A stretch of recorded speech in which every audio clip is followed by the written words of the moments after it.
The fog-laden town of Gray Lake sat secluded, nestled between sprawling dark forests and a brooding still lake. The town, with its cobblestone streets and antique storefronts, seemed untouched by time, harboring a quiet that was both comforting and unnerving. Daman, a writer with an aversion to the mundane, had chosen this remote place seeking solitude and inspiration. As he drove through the thick fog, his headlights barely cutting through the mist, a feeling of isolation crept over him, intensifying as the dense woods loomed closer. The town's eerie tranquility was occasionally broken by the distant lapping of water against the shore of the lake, a sound that seemed to carry both a warning and a welcome. Daman, a middle-aged writer with a penchant for the macabre and a deep-seated phobia of spiders, arrived in Gray Lake seeking escape and inspiration. His demeanor was a mix of weariness from city life and an underlying anxiety, a result of his recent struggles with writer's block and a haunting fear of arachnids. His decision to retreat to Gray Lake was driven by a need to confront his fears and ignite his creative spark. The cabin he rented, perched on the edge of the lake, was quaint yet carried an air of neglect. Its wooden walls were lined with old books and trinkets, and the windows offered a panoramic view of the murky waters. Daman felt a shiver run down his spine as he settled in, the isolation of the place creeping into his bones. As night fell, the cabin's creaks and groans seemed to echo Daman's own restlessness. He tried to immerse himself in writing, but his mind kept wandering to the dark waters outside and the dense woods that seemed to press against the windows. The cabin, though cozy, felt like a cage, trapping him with his thoughts and fears. Daman's first night was restless, filled with unsettling dreams of being ensnared in webs and the sensation of unseen creatures skittering across his skin. He awoke to find a spider perched ominously on his notebook, its presence igniting a surge of panic. This encounter was the first of many, as Daman began to notice an increasing number of spiders within the cabin, each sighting chipping away at his resolve. As the days passed, Daman's initial excitement about the solitude of Gray Lake turned into a deep unease. He felt watched, not just by the spiders that seemed to appear from every nook and cranny, but by the lake itself. The stillness of the water and the silence of the town weighed heavily on him, creating a sense of foreboding that he couldn't shake off. Despite the growing discomfort, Daman was determined to stay. He believed that facing his fears head-on was the only way to break through his creative block. But as the boundary between his fears and reality began to blur, Daman started to question his decision to come to Gray Lake. The town, with its eerie calm and the mysterious silent lake, seemed to harbor secrets that were slowly seeping into his cabin, into his mind, and into his story. Venturing into Gray Lake's heart, Daman stumbled upon its hidden dark history. He visited the local library, a musty, cramped space where he met Eleanor, the elderly librarian. Eleanor, a lifelong resident, shared tales of the town's past, each more unsettling than the last. She spoke of the lake, believed by locals to be cursed. Decades ago, several residents vanished mysteriously, their disappearances always linked to the lake. Whispers of a dark entity lurking beneath its surface were common, yet no evidence ever surfaced. Eleanor recounted the most chilling tale, the story of a young couple who drowned under mysterious circumstances. Their boat was found adrift, with no sign of struggle. Yet the townsfolk insisted they heard screams that fateful night. Some believed it was the lake itself that claimed them, an ancient spirit demanding tribute. As Daman delved deeper, he learned of a local legend about the Watcher of the Lake, a spectral figure said to wander the shores, its gaze bringing misfortune. The legend suggested that the spirit was once a guardian, turned malevolent over centuries of solitude. This lore intrigued Daman, fueling his imagination. Yet each story, each piece of history, seemed to weave a web of fear and mystery around the lake. It wasn't just a body of water. It was a character in its own right, with a dark, brooding presence that loomed over the town. Returning to his cabin, Daman felt a growing connection with the lake. Its murky depths seemed to mirror his own inner turmoil, the unspoken fears that he had come to confront. But as he gazed out at the still water, he couldn't shake the feeling that something was gazing back, hidden in the dark. The lake, with its whispered legends and tragic past, had become more than a setting for his story. It was now a central character, an enigma wrapped in the folds of Grey Lake's foggy veil. As Damon's days in Grey Lake progressed, a series of strange occurrences began to unravel the thin veil of normalcy. Night after night, he found himself awakened by an eerie tapping sound on the cabin windows. Each time he investigated, nothing but the dark, dense fog greeted him, yet the sensation of being watched lingered. The cabin itself, once a quaint retreat, began to feel oppressive. Shadows seemed to move with a life of their own, clinging to the corners of the rooms during the day, stretching and twisting in the dim light of the evening. The spiders, which Damon had hoped to avoid, seemed to multiply inexplicably. They appeared in every conceivable space, lurking in the bathroom, nesting in the corners of the ceiling, even daring to crawl across his writing desk. Their presence was a constant reminder of his deep-seated fears, each sighting sending a shiver down his spine. The lake, once a source of inspiration, now seemed to harbor a menacing presence. Damon would often find himself staring out at the still waters, feeling a pull towards its murky depths. The whispers he heard at night became more frequent, a soft murmur that seemed to emanate from the lake itself, words just beyond the edge of understanding. These unexplained phenomena were not just unsettling. They began to take a toll on Damon's psyche. He found his sleep disturbed by nightmares, vivid and terrifying, where he was lost in an endless sea of webs, with the dark waters of the lake rising to engulf him. During the day, he struggled to focus on his writing, his thoughts constantly drifting to the oddities surrounding him.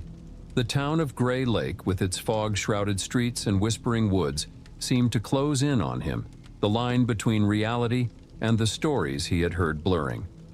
Damon was no longer sure if the town was influencing his fears, or if his fears were manifesting into the reality of Grey Lake. As the days passed, the once tranquil retreat transformed into a canvas of his deepest anxieties, painting a picture of dread and suspense in the heart of the mysterious town. Damon's exploration into Grey Lake's enigmatic past led him to a series of chilling revelations about the lake's history, particularly concerning incidents of drowning. He spent afternoons in the local cafe where he met John, an old fisherman whose family had lived by the lake for generations. John, with a voice weathered by time and a gaze that often drifted to the dark waters, shared tales that wove a tapestry of dread around the lake. These were not just stories of accidental drownings, they were tales shrouded in mystery and horror. John spoke of nights when the lake's waters churned without wind, of swimmers who felt cold hands dragging them below the surface, never to resurface. He recounted stories of boats found drifting in the morning mist, their passengers vanished without a trace, leaving behind only echoes of desperate cries that melded with the night air. The most haunting tale was that of a young woman known for her love of the lake who went for an evening swim and never returned. Her disappearance, like many others, remained unsolved, but the townsfolk whispered of seeing her ghostly figure walking the shores, her eyes forever staring into the depths that claimed her. As Damon listened, the lake transformed in his mind from a mere geographical feature to a living, breathing entity, steeped in sorrow and darkness. It was as if the lake itself was a character, its dark waters holding secrets too terrifying to be revealed. The boundary between the legends and the unexplainable events he was experiencing began to blur, creating a haunting mirror of his inner fears.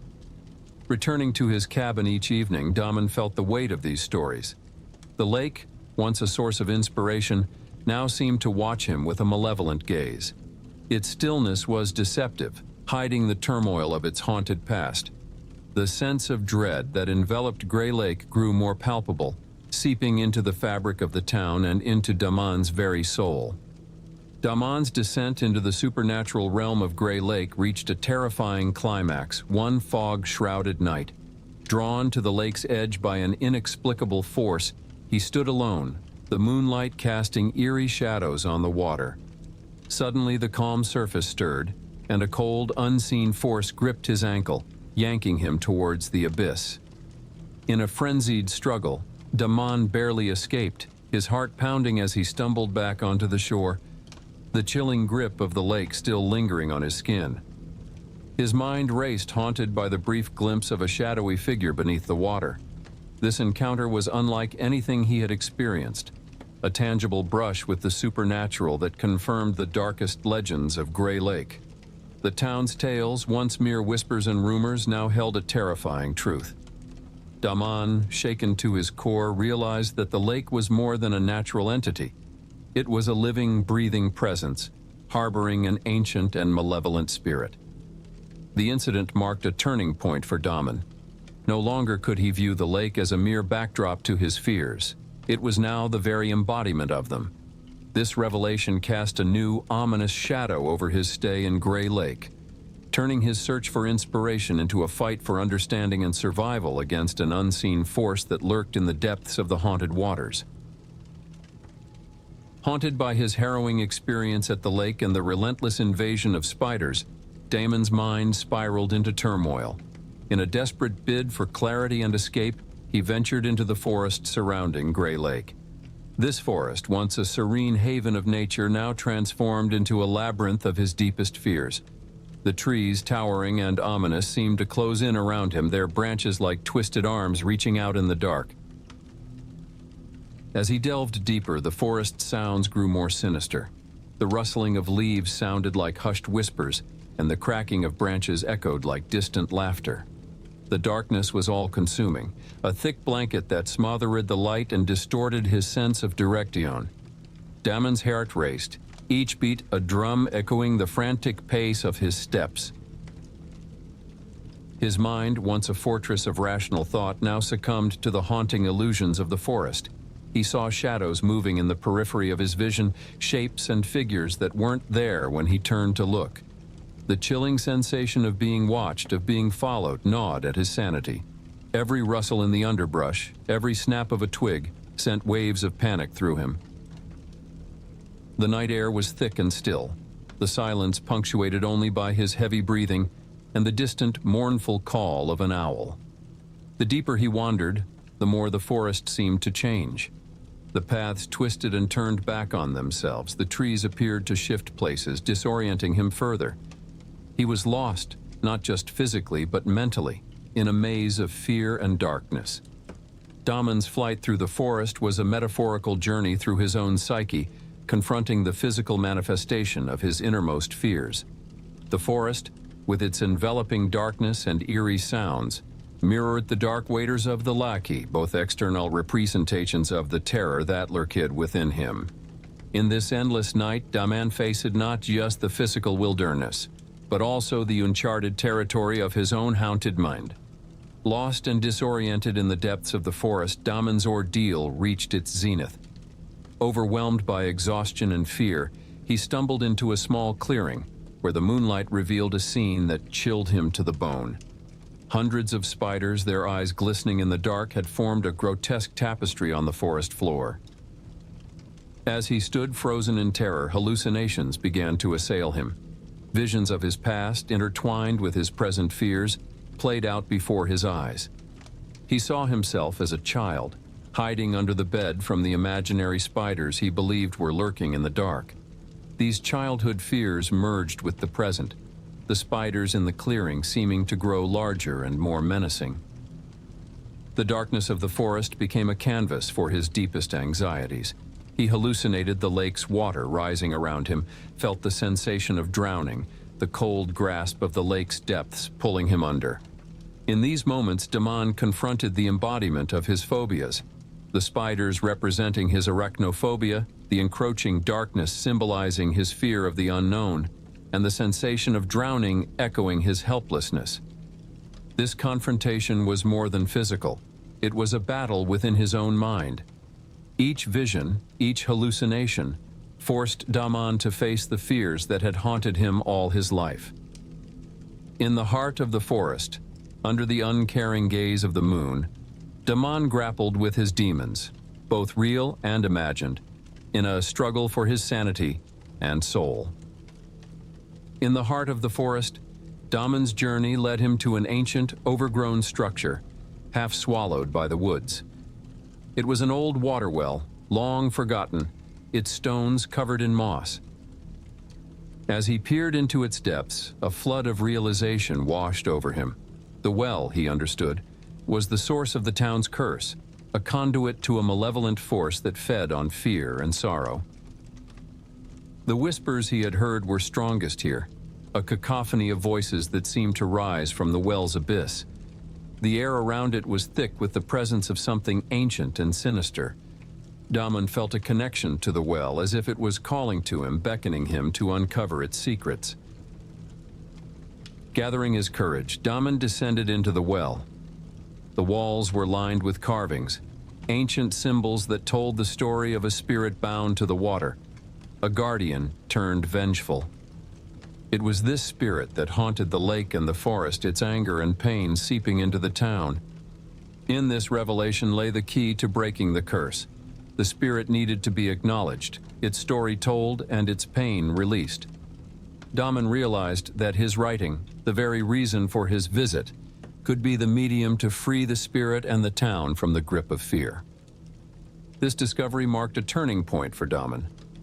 Armed with the knowledge of the well's secret and the spirit's story, he emerged from the forest with a newfound purpose. The path to salvation for Grey Lake and himself lay in confronting the darkness, both in the town's heart and within his own. Upon returning to Grey Lake, Damon set out to write the spirit's story, believing it would release the town from its curse. He poured his soul into the manuscript, detailing the spirit's tragic past and its transformation into a vengeful entity. When he finished, he felt a sense of liberation, as if a weight had been lifted from both his and the town's shoulders. However, as night fell, a sinister atmosphere enveloped Grey Lake. The water in the lake began to churn violently, and the townspeople reported seeing ghostly figures roaming the streets. The spiders in Damon's cabin amassed in unprecedented numbers, their presence now more ominous than ever. Damon realized with horror that his writing had not freed the spirit, but had instead enraged it further. The town was plunged into darkness, the power cut off, and a thick fog rolled in from the lake, blanketing the streets. Screams echoed through the night, a testament to the spirit's wrath. In a tragic twist of fate, Damon himself became a victim of the curse he sought to break. His last moments were spent in the clutches of terror, realizing that some horrors were too deep-rooted to be undone by mere words. The spirit of the lake, now unleashed in full force, claimed Grey Lake, turning it into a ghost town, a place of legends and warnings about the dangers of unearthing the past.